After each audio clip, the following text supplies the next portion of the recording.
George stared into space as he reflects on Branson's last comment about being wheeled over to the doors. His eyes glisten because the comment reminds him of his first meeting with a man named Joe Cruz.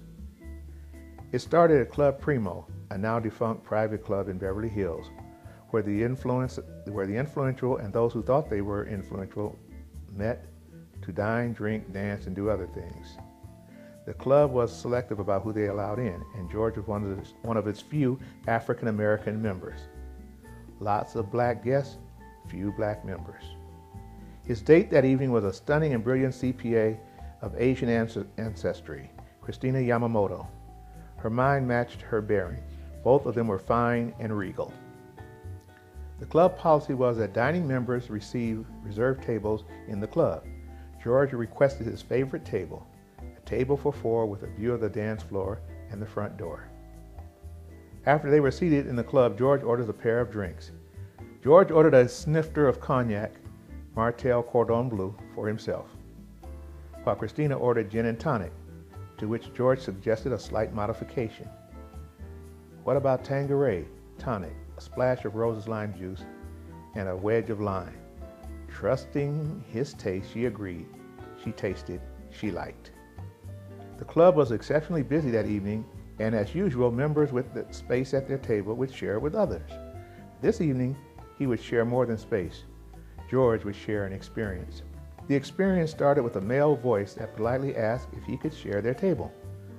George looked over his shoulder toward the source of the voice and unexpectedly met the gaze of a well-dressed Hispanic man with an intense gaze, hair slicked back into a ponytail.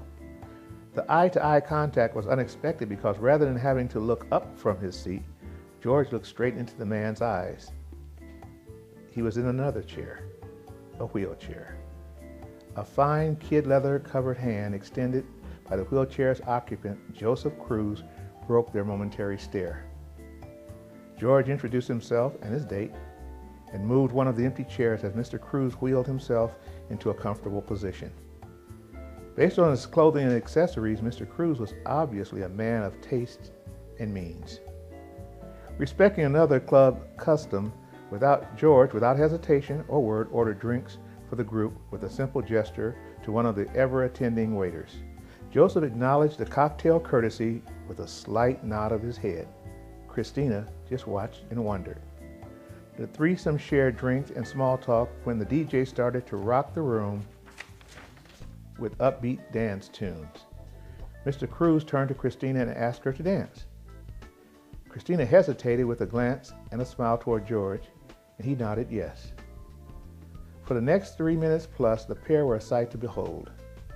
Everyone in the club beheld Mr. Cruz, rocking, rolling, spinning, dipping his wheelchair with the moves the chair's manufacturer never had in mind. As Christina, an excellent dancer herself, performed a series of sensual, erotic, but elegant moves in front of, beside, and behind the ever-moving Mr. Cruz. The performance concluded with a combination hand-holding / arm extension that lent a new meaning to Saturday Night Fever. A round of applause followed them from the dance floor to the table where Mr. Cruz, with a sheepish look, thanked Christina while George just smiled. Mr. Cruz was now Joseph. As George, Christina, and Joseph and his ever-growing group of female admirers, not to mention dancers, passed the night, Joseph discussed the obvious. He was a vice president and general manager of a foundry in Brazil when an auto accident cost him the use of his legs. With a sizable insurance settlement, he moved to Los Angeles, bought a home, and completed his education and became somewhat of a dilettante. He dabbled in stocks, bonds, real estate, and other investments and did quite well. Prior to the accident, he was an above-average athlete and an excellent dancer, but he currently spent most of his time trying to alleviate his boredom. That was 3 years ago. Since that time, he and George had become fast friends, and in fact, Joseph went to work for CDI as a consultant. Only later would George learn that the evening they met was supposed to be Joseph's last dance, and the kindness of a couple of strangers helped give him a new lease on life, a life he did not care to live anymore.